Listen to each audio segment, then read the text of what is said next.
we're going to start, folks. Oh, let me cast out real quick for those waiting for it on the side.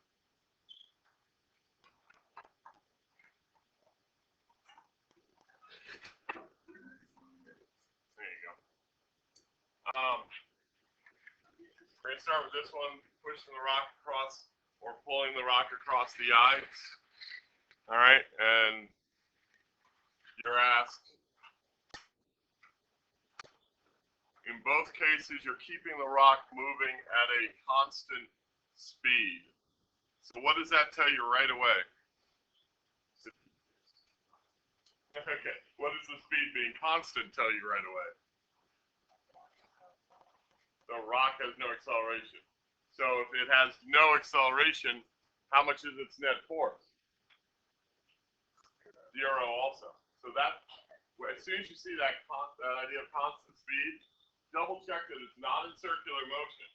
Because if it was in circular motion, you'd still have an acceleration because of the changing direction. But if it's not in circular motion, then you right away clue into the idea that they're telling you, hey, the acceleration is 0. So for this one, I think the Y you should do then all you really need to do is a force diagram for this one. So we'll do the rock across ice.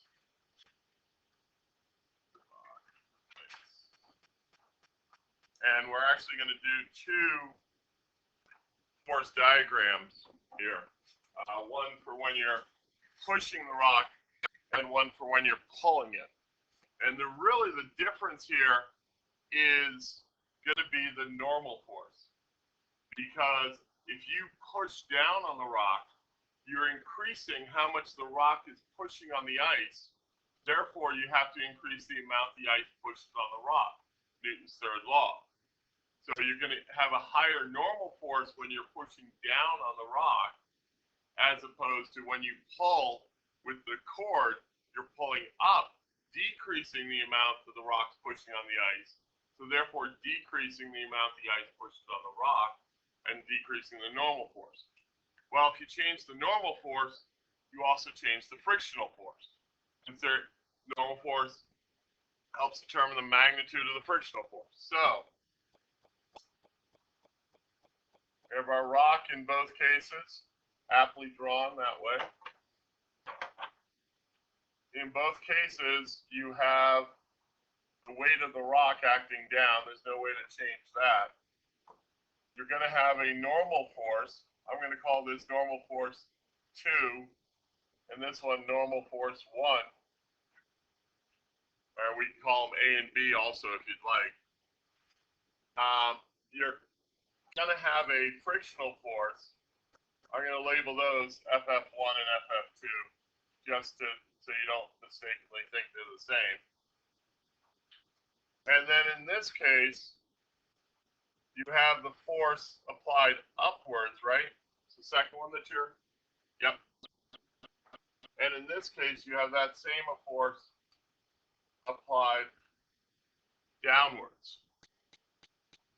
So those would be your force diagrams. No acceleration because none exists. I'm going to do a little vector diagram just below to help myself out. Where's the angle? The angle, it's here and here. Okay, so this is whatever my angle is, theta. This is F. So this is F cosine theta, and this side is F sine theta.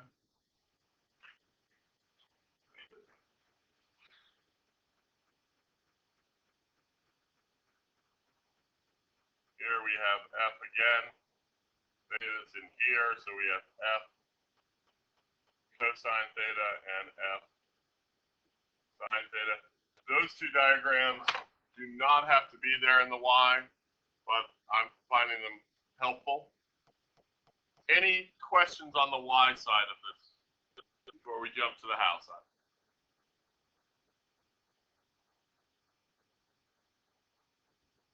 Remember, all this will be published as a video. So, all right. So let's take that first situation. We have a 58 kilogram rock. Coefficient. I have a coefficient of friction of 0.3. My angle is 31 degrees. And I want to know how much force to use F. So I'm going to do the sum of the forces in the y direction first. And it doesn't matter which one you do first, you're going to hit a point where you need if you start with the x, you're going to hit a point where you can't go any further without using the y direction. If you use the y, you're going to hit a point where you can't go any further without using the x direction. So in the y direction, I'm going to use the convention this whole problem. Up is positive, to the right is positive. All right. So I would have force normal 1 minus F sine theta, just the vertical component of my force, minus F sub g, that equals 0. And really, I can't go any further there, but I know that I'm going to need, just because of doing these type problems, I know I'm going to need the normal force, is what I'm going to need from the y to solve the x portion of this. So I'm just going to rearrange this so I have it already set for the normal force. And that's going to equal the weight plus that component of the force that I'm pushing with. Because both those are down, so that's what the normal force has to counteract. Stop me or give me a yell if I'm going too fast or anything like that. In the x direction, I have F cosine theta. Oops, I forgot. Started some of the forces in the y equals 0.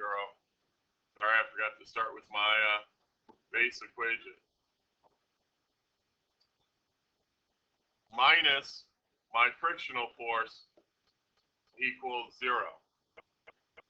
I only have those two forces in the x direction. So F cosine theta is going to equal my frictional force. And of course, I can substitute in my frictional force mu, force normal 1. That's for my equation sheet. Frictional force is mu, force normal. One of the new things we learned in the last couple of days. And I can substitute in here because I'm trying to find F, so I'm trying to get it so I know everything in here except F. I know theta, that's not a problem. I know mu, that's not a problem. I don't know the value of the normal force, and I couldn't find it up here because I know the weight, but I don't know F. So I hit a blank spot here. So maybe by substituting in my results from the y direction into the x direction, I can get it so this equation has everything I know, and the only thing I don't know is F. So F cosine theta equals mu times Fg plus F sine theta. And F, so now just comes the algebra, right? Cosine theta equals mu Fg plus mu F sine theta. Bringing things together that I know, I can say F cosine of theta minus mu sine of theta equals mu F sub g.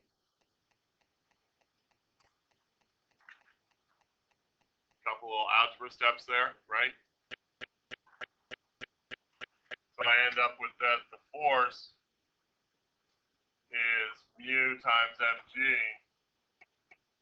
over cosine theta minus mu sine of theta.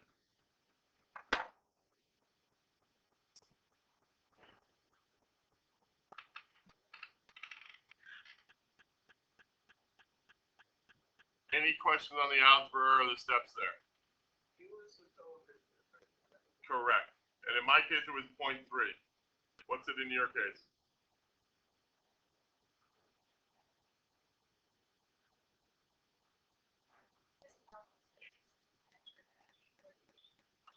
.81.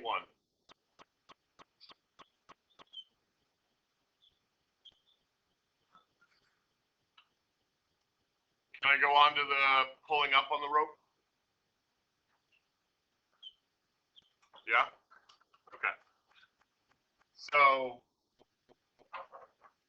in part B, we're pulling up on the rope. Very, very similar setup. The difference is that the components of the force are going to be vertical rather than, there's going to be a vertical component that's going to point up rather than pointing down. So there's going to be one place that will have a sign change. But it's still going to have a horizontal component the same way. So you're going to see a lot of similarities. In fact, if you could do these right next to each other, you'd see that there's only one slight change. So I'm going to do the y direction again. And from my free body, I have force normal 2 plus F. Remember now, I look at my free body diagram here, that F sine theta now points upwards rather than downwards. So plus F sine theta, that's that sign change, minus FG equals 0.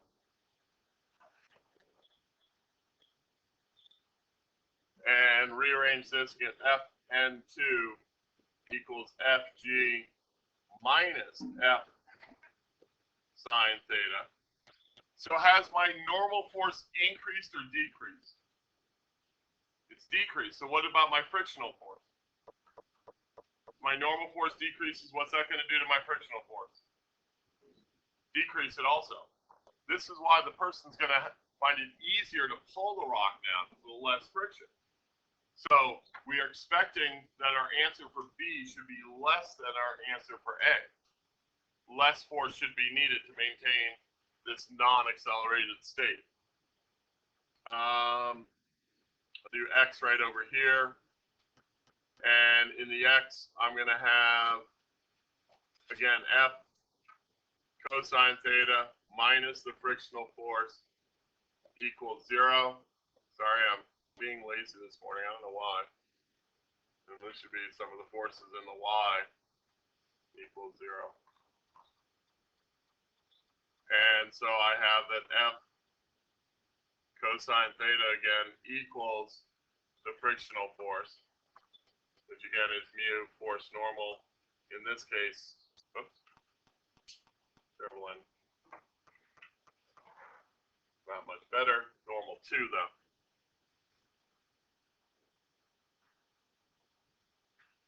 Combine them again, and I get F cosine theta equals mu times F sub G minus F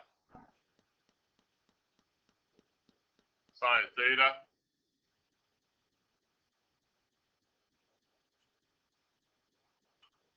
So I end up with F cosine theta plus F mu F sine theta equals mu mg. So F is going to equal mu mg over cosine theta plus mu sine theta. So if you look at the differences, it's in that bottom part of the fraction. Which of course, if there's addition in that bottom part of the fraction, it's going to make F a smaller value. Go ahead and give it a try. I'll try it also. Make sure that it works. All right. So ball on the string. Ball is tested in a cord. It's rotated circle radius this. The cord will break when the tension exceeds this. What's the maximum speed of the ball it can have in a circle? The circle is horizontal. What's the maximum speed of the ball it can have in a circle is vertical. So with the horizontal, we know that what's not contributing to the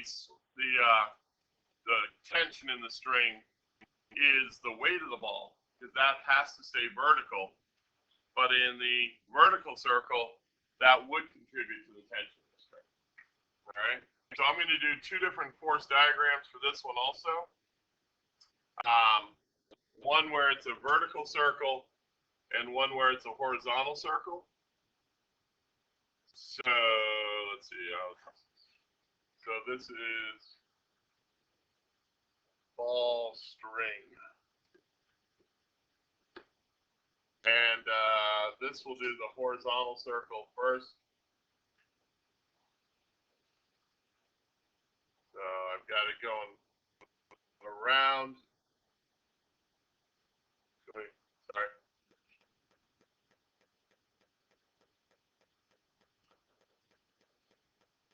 So here's the ball. Here's the string. Now horizontal, like I'm looking down on it. Okay. So let's say that its velocity at this point is in this direction. You wouldn't technically need that as part of your diagram. It's not a bad idea to keep it in mind.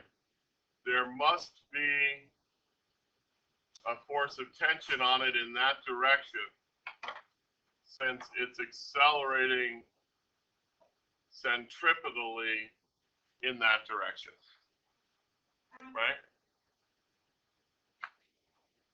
Since it's horizontal, I could draw the weight.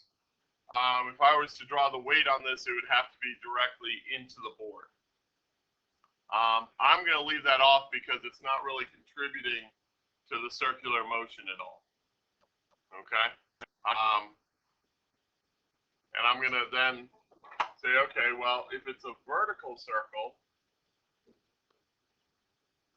now when we talked the other day, where is the greatest tension on the ball in the vertical circle?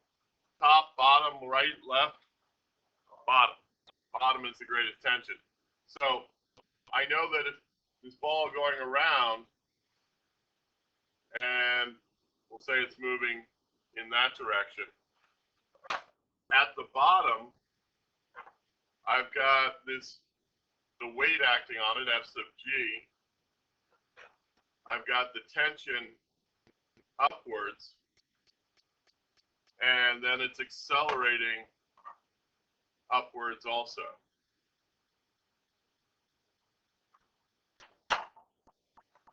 So that would be all I really need, to be honest. That could be your whole Y side there, because you're showing your understanding of the forces involved here. So let's do part A, which is the horizontal circle, right? Yep. Some of the forces is MA, because we have an acceleration. My only force is the force of tension. It has a mass, and then it's a centripetal acceleration. So my force of tension is M, and then this is V squared over R. I know my tension, right? I know my mass.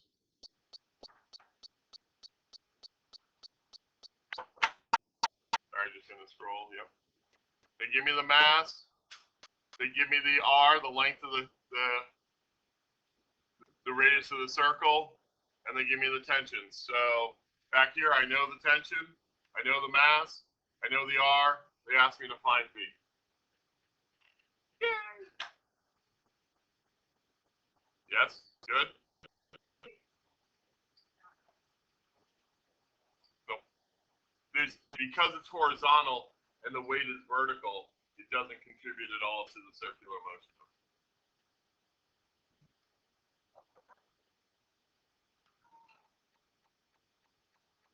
Now, if we were looking at a more complicated problem, we'd realize that if you go in a horizontal circle, just like up in the air, it has to be at some angle.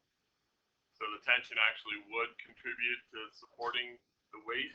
Or we can think about this going around like skip it yesterday on the table. You know.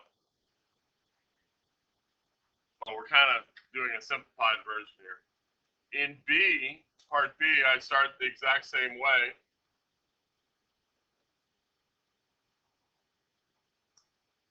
I'm going to call towards the center of the circle positive again like we did yesterday. I have F to sub T minus, minus the force of gravity equals M AC.